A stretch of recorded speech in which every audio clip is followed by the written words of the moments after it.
Hello दोस्तों, स्वागत है आपका आपके अपने लीगल चैनल सोच पर प्रहार में। मैं हूं सनी शर्मा और दोस्तों आज की इस वीडियो में मैं आपके लिए दिल्ली हाई कोर्ट का एक जजमेंट लेकर के आया हूं। दोस्तों ये जजमेंट बहुत ही इंपॉर्टेंट है क्योंकि इस जजमेंट में मेंटेनेंस के बारे में, डाइवोर्स के बारे में और वाइफ के द्वारा कुछ एलिगेशंस अपने हस्बैंड पर लगा दिए गए, जैसे कि 420 का, सेक्शन 376 का, सेक्शन 377 का। लेकिन जब पूरे मामले का अवलोकन किया तो दिल्ली हाई कोर्ट ने पति के पक्ष में फैसला सुनाया। तो दोस्तों आजकल ऐसे बहुत से मामले आते हैं जहां पर वाइफ अपने हस्बैंड पर ये सारे एलिगेशंस लगा देती है और साथ ही साथ मैट्रिमोनियल केसेस भी चल रहे होते हैं।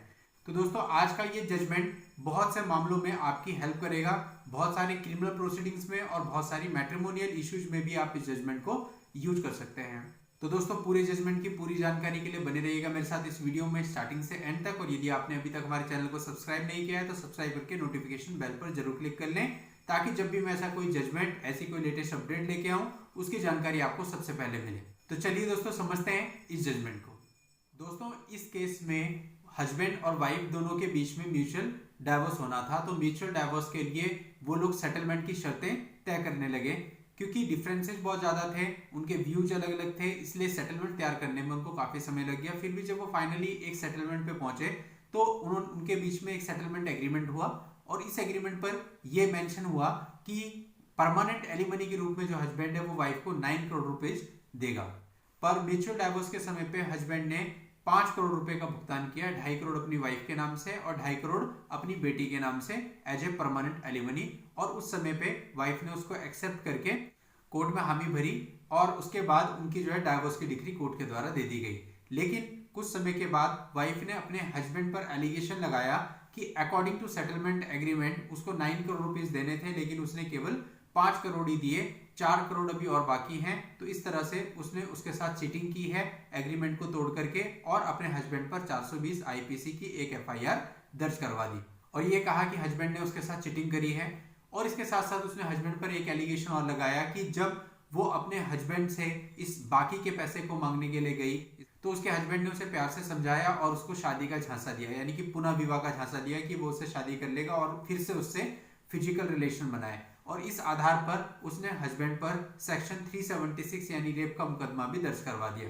दोस्तों इस पूरे मामले में हाई कोर्ट ने अवलोकन किया और हाई कोर्ट ने यह पाया कि जो इस प्रकार की एफआईआर दर्ज की गई है ये केवल पैसे बनाने के लिए, पैसे एक्सटॉर्ट करने के लिए हस्बैंड के ऊपर दर्ज की गई है, इनका कोई मतलब नहीं बनता।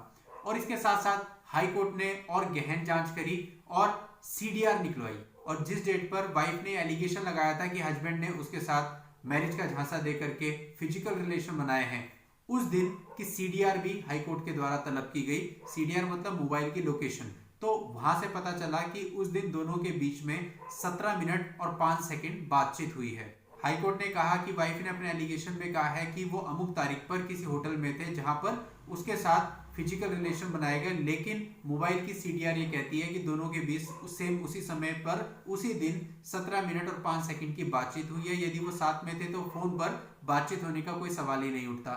इसके अलावा वो इस बात का सबूत भी नहीं दे पाई कि जो उसका पूर्व हस्बैंड था वो उस दिन उस होटल में उसके साथ था और ना ही इसका कोई आई विटनेस था। कुल मिलाकर के हाई कोर्ट ने पूरी अवलोकना की और ये कहा कि भाई ये जो एफआईआर दर्ज कराई गई है ये केवल पैसे ऐंठने के उद्देश्य से दर्ज कराई गई है। और दिल्ली हाई कोर्ट ने ये माना कि ऐसे केस में हस्बैंड को दोष मुक्त कर दिया जाना चाहिए, उस पर किसी भी प्रकार का कोई भी एलिगेशन नहीं बनता है, उल्टा उसका हैरेसमेंट हो रहा है। तो दोस्तों ये जो जजमेंट था ये बहुत ही उपयोगी साबित हो सकता है क्योंकि इसके अंतर्गत डाइवोर्स, मेंटेनेंस, सेक्शन 376, सेक्शन 420 ये सारे ही एलिगेशन वाइफ ने अपने हस्बैंड पर लगाए हुए थे। इसके अलावा वाइफ ने हस्बैंड पर एक और एलिगेशन लगाया कि वो फोन पर मुझे धमका रहा है और जो है वो मुझसे 40 लाख रुपए की डिमांड कर रहा है और इसके साथ साथ मुझे धमकी दे रहा है कि यदि तुमने ये 40 लाख रुपए नहीं दिए तो मैं तुम्हारी न्यूड पिक्चर्स, इमेजेस वगैरह सोशल मीडिया पर डालकर तुम्हारी इमेज खराब कर दूंगा, तुम्हारी गुडविल खराब कर दूंगा। ये मुकदमा भी वाइफ ने अपने हस्बैंड पर आईटी एक्ट में दर्ज कराया। इस मुकदमे का फैसला अभी नहीं आया है, ये अभी पेंडिंग है। तो दोस्तों दिल्ली हाईकोर्ट के इस जजमेंट से आपको भी अपने मामलों में बहुत सी राहत मिल सकती है क्योंकि कई बार मैट्रिमोनियल इश्यूज के साथ साथ वाइफ के द्वारा परेशान करने के उद्देश्य से क्रिमिनल प्रोसीडिंग्स यानी क्रिमिनल केसेस भी आपके ऊपर डाल दिए जाते हैं। तो यदि आपको ऐसा लगता है कि आपके मामले की परिस्थितियां इस जजमेंट से मैच करती हैं तो इस जजमेंट को आप अपने मामले में यूज करके इसका पूरा फायदा उठा सकते हैं। दोस्तों ये जजमेंट चंदन शावने वर्सेस स्टेट के नाम से आया है। इस जजमेंट का लिंक मैं इस वीडियो के नीचे डिस्क्रिप्शन में दे रहा हूँ, वहां जाकर के आप इस जजमेंट को पढ़ सकते हैं और कॉपी भी कर सकते हैं। दोस्तों यदि आप अपनी पर्सनल प्रॉब्लम के लिए मुझसे बात करना चाहें तो उसके लिए इस वीडियो के नीचे डिस्क्रिप्शन में मेरा व्हाट्सएप नंबर दिया हुआ है। उस व्हाट्सएप नंबर पर आप व्हाट्सएप मैसेज के द्वारा अपनी अपॉइंटमेंट बुक करके मुझसे बात भी कर सकते हैं।